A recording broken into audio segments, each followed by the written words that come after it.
Saudara sekalian, Assalamualaikum warahmatullahi wabarakatuh. Baiklah, kita lanjutkan kuliah kita pada hari ini, yaitu melanjutkan pembicaraan mengenai sumber-sumber hukum internasional. Sebelumnya sudah kita jelaskan bahwa menurut pasal 38 ayat 1 Statuta Mahkamah Internasional, sumber hukum internasional terdiri atas perjanjian internasional, kebiasaan internasional, asas-asas hukum umum yang diakui oleh bangsa-bangsa yang beradab. Berikutnya, pendapat para ahli hukum terkemuka di negaranya, dan terakhir putusan pengadilan. Dan kita sudah membahas sebagian mengenai perjanjian internasional. Perjanjian internasional dari sudut tahap-tahap pembentukannya dapat dibedakan atas perjanjian internasional yang terdiri atas 2 tahap dan perjanjian internasional yang terdiri atas 3 tahap. Ini pun juga sudah dijelaskan pada kuliah sebelumnya. Selanjutnya, lanjutkan mengenai jenis-jenis perjanjian internasional. Perjanjian internasional juga dapat dibedakan menurut bentuknya. Dari segi bentuknya, perjanjian internasional ada yang disebut 1. Perjanjian antara kepala negara. Perjanjian ini diadakan di antara kepala-kepala negara, biasanya untuk perjanjian-perjanjian yang sifatnya rahasia, atau perjanjian-perjanjian yang berkaitan misalnya dengan soal aliansi, persekutuan. Negara-negara yang menjadi pihak atau peserta dalam perjanjian ini disebut sebagai high contracting parties, yaitu negara-negara peserta agung. Yang kedua, perjanjian internasional yang diadakan antara kepala-kepala pemerintahan. Perjanjian ini disebut sebagai governmental agreement. Selanjutnya, perjanjian internasional antar negara. Perjanjian internasional antar negara ini adalah perjanjian-perjanjian yang diadakan oleh negara-negara dengan maksud untuk menciptakan aturan hukum yang berlaku bagi semua negara. Ada pula yang bentuk yang lain, itu perjanjian-perjanjian antara tokoh-tokoh politik dari masing-masing negara. Misalnya tokoh politik dari Indonesia, misalnya salah satu partai mengadakan hubungan atau perjanjian dengan Partai Komunis Cina misalnya, atau Partai Sosial Demokrat di Eropa. Ini yang disebut dengan perjanjian antar partai-partai atau tokoh-tokoh politik.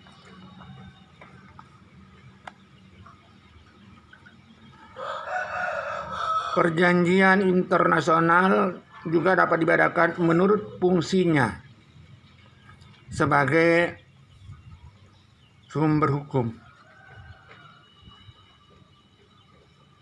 Menurut fungsinya sebagai sumber hukum, perjanjian internasional dapat dibedakan sebagai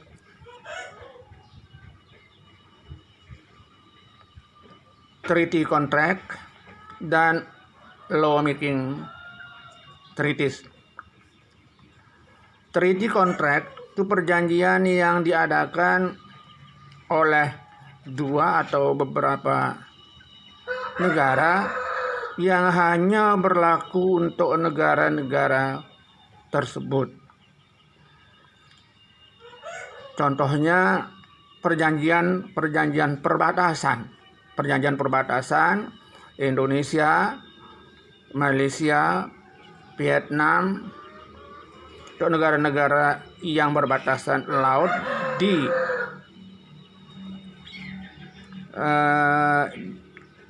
kawasan Selat Malaka misalnya, itu mengadakan perjanjian mengenai batas-batas wilayah mereka ya, antara Indonesia, Singapura, Malaysia, Filipina, dan Vietnam. Nah, ini yang disebut sebagai treaty contract.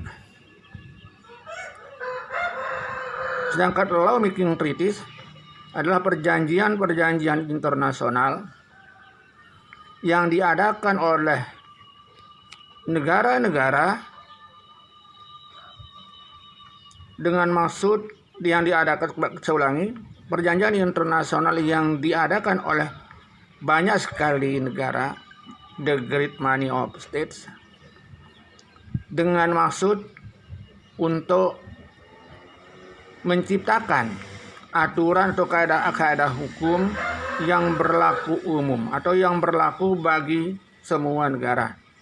Perjanjian ini bersifat terbuka, artinya negara-negara yang tidak ikut serta dalam perjanjian internasional itu, tidak ikut dalam perundingan, tidak ikut penandatanganan, dan tidak ikut dalam ratifikasi misalnya, dapat menyatakan terikat pada perjanjian internasional itu melalui salah satu dari dua cara.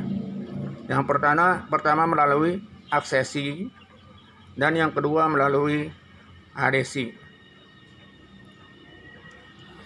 Aksesi adalah pernyataan untuk ikut serta atau pernyataan untuk mematuhi suatu perjanjian internasional yang tidak dia ratifikasi secara keseluruhan. Tak ada ketentuan-ketentuan atau pasal-pasal yang dikecualikan. Sedangkan pernyataan ikut serta pada perjanjian internasional dengan menetapkan ketentuan-ketentuan tertentu tidak atau dikeluarkan dari perjanjian internasional itu, artinya bahwa ada pasal-pasal yang di dalamnya negara-negara yang menyatakan menerima perjanjian internasional itu menegaskan bahwa mereka tidak tunduk atau mereka mengecualikan pasal-pasal tertentu.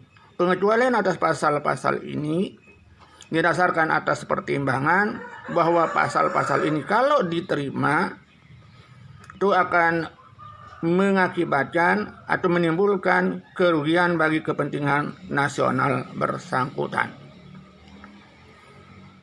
Pernyataan menerima suatu perjanjian internasional dengan menetapkan suatu ketentuan tertentu atau dengan menetapkan syarat-syarat tertentu, ini disebut dengan adesi. Selanjutnya kita lanjutkan dengan sumber hukum berikutnya, yaitu kebiasaan internasional, customary law. Dalam pengertian sehari-hari ada, kita kenal kata usage, committee, dan custom. bagi kalangan hukum, ketiga kata ini memiliki makna atau implikasi berbeda. Usage juga yang artinya kebiasaan, tapi itu diartikan sebagai kebiasaan sehari-hari, yaitu kebiasaan yang tidak memiliki implikasi hukum. Misalnya kalau kita lihat dalam hukum nasional, kalau berjumpa dengan sesama teman, angkat tangan sebagai tanda salut atau sebagai tanda penghormatan. Atau kapal laut, ya, di tengah lautan, kalau berpapasan dengan kapal yang lain, maka mereka kemudian membunyikan lonceng, kan, bel. Itu sebagai tanda saling tegur sapa. Tapi ini hanya kebiasaan di laut. Artinya, kalaupun ini tidak dilaksanakan, tidak menimbulkan implikasi hukum, tidak apa-apa. Berikutnya ada yang disebut dengan komite. Komite diartikan sebagai sopan santun dalam hukum kebiasaan internasional. Contohnya, larangan parkir mobil itu dikecualikan bagi mobil-mobil staf diplomatik.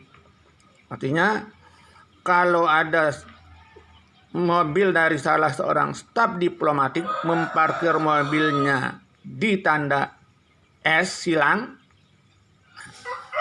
maka itu mereka tidak dilarang. Jadi tidak boleh, tidak disuruh kemudian pindah dari tempat dilarang parkir. Ini yang disebut dengan komite. Atau dalam kunjungan kepala negara sering disambut dengan menggelar karpet merah. Itu hanya sifatnya komite, sopan santun. Artinya kalaupun ada kepala negara yang tidak disambut dengan karpet merah, itu tidak menjadi persoalan. Hanya saja mungkin akan menimbulkan ketidakenakan bagi yang kepala negara yang tidak disambut. Nah, seperti dulu pernah terjadi, Amerika Serikat menggelar karpet merah yang tidak biasa. Artinya tidak, ukuran karpet merahnya bukan ukuran yang biasa digunakan, tapi hanya ukuran setengah karpet merah gitu, sehingga timbul berbagai reaksi. Tapi itu sebenarnya dalam hukum internasional tidak menjadi persoalan yang penting. Nah, atau dalam kunjungan kepala negara, dalam jamuan makan malam, biasanya untuk minum mereka bersulang. Ini juga hanya komite, hanya sopan santun internasional. Tahu ubahnya seperti dalam sehari-hari, kalau ada seorang membawa mobil mengajak teman perempuannya, maka ya si pria yang bawa mobil itu yang mengajak teman perempuannya harus membukakan pintu. Ini hanya komite, atau dalam bahasa Perancis disebut sebagai etiket. Nah, bukan etika ya, etiket. Hanya sekedar sopan santun. Sedangkan usage itu adalah kebiasaan yang menimbulkan akibat hukum. Misalnya dalam hukum perdata kita mengenal apa yang disebut dengan hak servitut. Hak servitut ini sebenarnya berasal dari kebiasaan-kebiasaan pada masa lalu ya, yang kemudian ini diintrodusir ke dalam kitab undang-undang hukum perdata.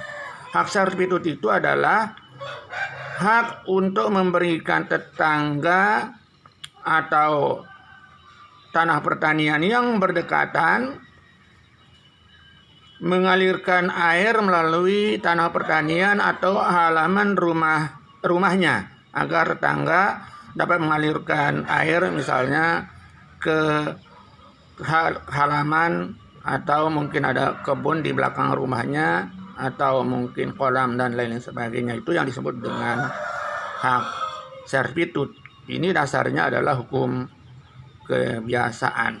Dalam hukum internasional, contoh hukum kebiasaan itu adalah apa yang disebut dengan access rights. Hak akses, yaitu hak dari negara-negara yang tidak berpantai untuk lewat melalui negara tetangganya yang memiliki pantai. Di negara tetangga yang memiliki pantai menyiapkan atau memberikan sebuah lorong untuk bisa digunakan oleh negara-negara yang tertutup daratan atau negara yang tidak berpantai. Nah, selanjutnya apa yang kita maksud dengan hukum kebiasaan internasional? Itu ada kata hukum dan kebiasaan. Kebiasaan untuk menjadi hukum kebiasaan internasional, maka kebiasaan-kebiasaan itu harus diterima sebagai hukum. Sebab ada kebiasaan-kebiasaan yang tidak diterima sebagai hukum. Nah, yang kita maksud dengan kebiasaan itu adalah sebenarnya peristiwa yang terjadi berulang-ulang dalam jangka waktu yang lama. Ini unsur dari kebiasaan internasional. Berikutnya, kebiasaan ini diterima sebagai hukum. Atau kebiasaan ini mengapa kebiasaan ini diterima sebagai hukum? Karena kebiasaan itu dipandang sebagai sesuai dengan perintah hukum. Jika kebiasaan itu tidak sesuai dengan perintah hukum, maka dia tidak akan menjadi hukum kebiasaan internasional. Misalnya kalau kita berbicara hukum domestik atau hukum nasional, kebiasaan memberikan sesuatu kepada orang yang menguruskan kepentingannya itu tidak akan dapat diterima sebagai hukum. Mengapa? Karena bertentangan dengan hukum. Misalnya ada atasan yang mengurus SK, entah itu kenaikan pangkat atau SK-SK lain, yang diberikan uang untuk mengurus kepentingan itu. Uang ini biasanya disebut dengan uang pelikin, uang semir, atau nama-nama lain. Ya. Uang pelikin maksudnya agar urusannya licin. Ya. Uang semir, uang untuk semir sepatu. Ya, padahal jumlahnya jauh lebih besar dari itu. Nah, ini tidak akan pernah dapat diterima sebagai hukum. Demikian juga justru kebiasaan ini bertentangan dengan hukum. Nah, itu disebut sebagai jus necessitatis. Agar suatu kebiasaan dapat diterima menjadi kebiasaan internasional atau hukum kebiasaan internasional, harus dipenuhi syarat-syarat. Pertama, duration, jangka waktu yang lama. Berikutnya, generality, sifatnya umum. Keempat, konsistensi, kebiasaan itu runut, tidak bertentangan antara satu negara dengan negara yang lain. Dan yang keempat, kebiasaan itu diterima sebagai hukum. Ius necessitatis. Kita mulai dari yang pertama. Duration. Yang dimaksud dengan duration yaitu jangka waktu. Berapa lama suatu kebiasaan dianggap sebagai kebiasaan internasional, ini memang tidak ada patokan.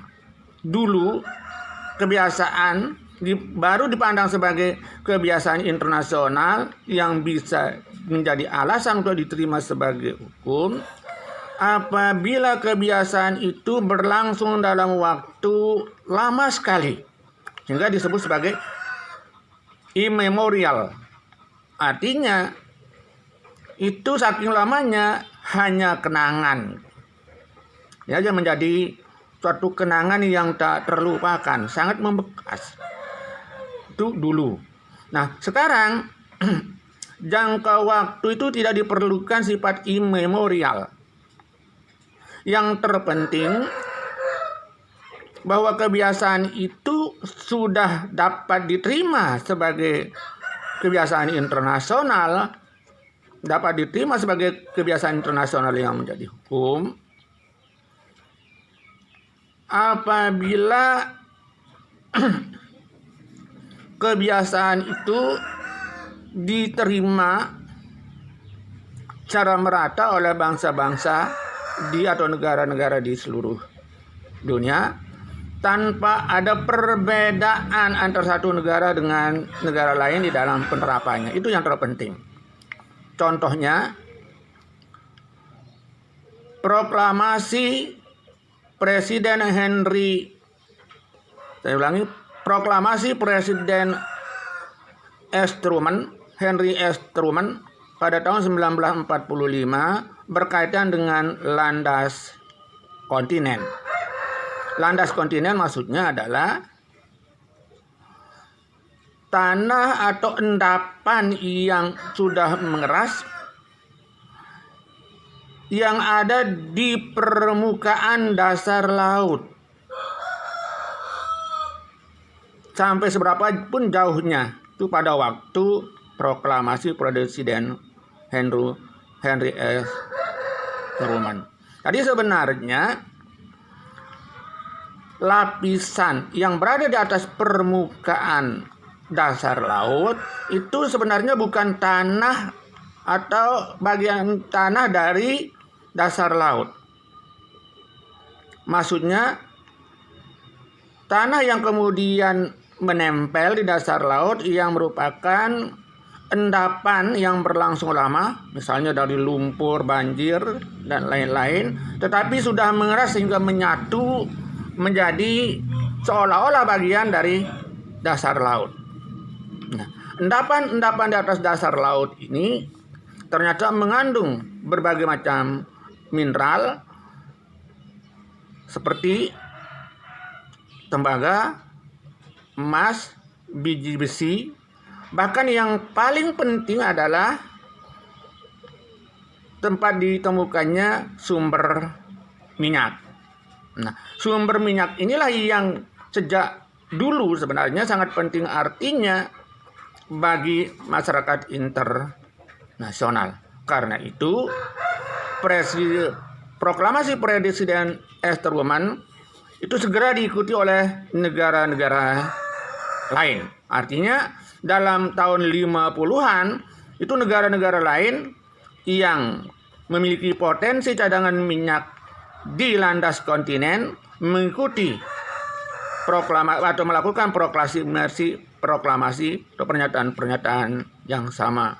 Misalnya negara-negara di kawasan Teluk Parsi, negara Arab, Iran,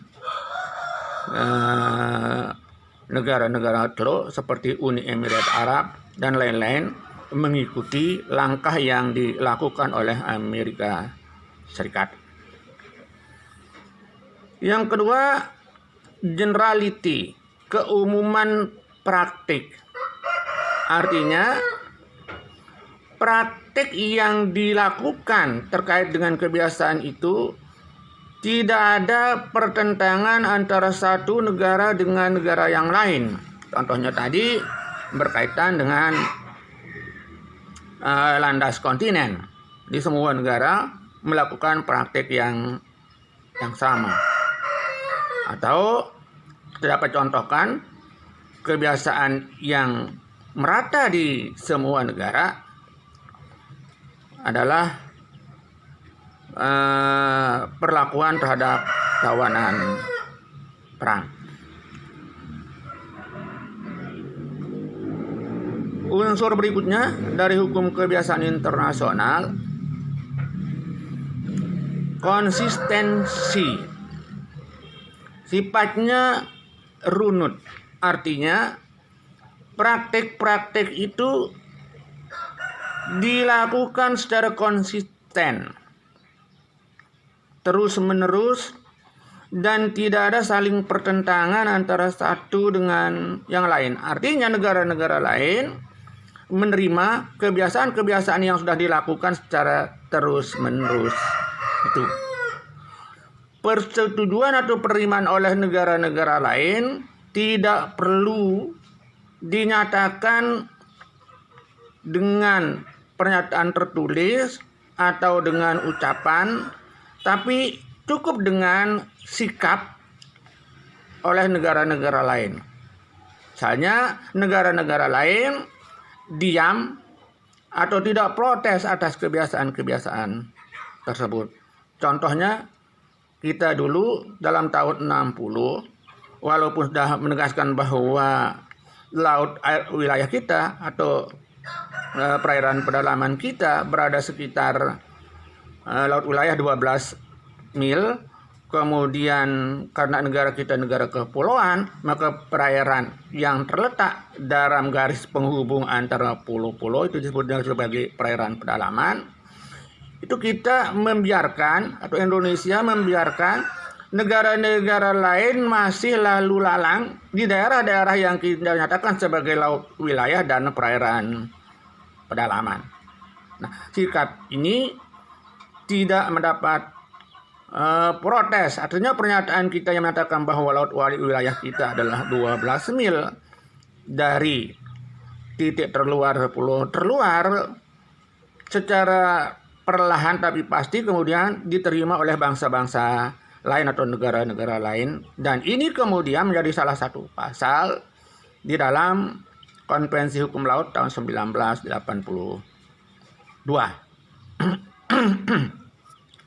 Nah, 3 syarat pertama yaitu syarat jangka waktu atau duration, kemudian generality dan konsistensi. Ini merupakan syarat-syarat material, syarat fisik. Dan yang keempat itu adalah syarat psikologis yang menjadi unsur penentu diterimanya aturan-aturan kebiasaan-kebiasaan internasional itu sebagai bagian dari hukum internasional. Unsur psikologis ini yang dikenal dalam istilah bahasa Latin ius sive necessitatis. Artinya kebiasaan-kebiasaan yang sudah memenuhi 3 syarat fisik itu diterima sesuai dengan perintah hukum. Karena sudah sesuai dengan perintah hukum, maka kebiasaan-kebiasaan itu menjadi hukum kebiasaan internasional yang harus ditaati atau dipatuhi oleh semua negara di dunia. Nah, apabila kebiasaan-kebiasaan itu tidak diterima oleh atau tidak sesuai dengan asas ius sive necessitatis, maka kebiasaan itu tidak akan pernah menjadi hukum internasional. Contohnya dalam Perang Dunia Kedua dulu, kapal-kapal angkatan laut Jerman atau pesawat-pesawat udara Jerman kerap kali menenggelamkan kapal-kapal dagang yang melintas di zona yang dinyatakan sebagai zona perang atau mendekati zona perang tanpa memberikan peringatan dan memberikan jalan bagi awak-awak kapal untuk menyelamatkan diri. Sumber hukum berikutnya yaitu asas-asas hukum umum. Ini akan kita uraikan pada bagian tersendiri. Sekian, Assalamualaikum warahmatullahi wabarakatuh.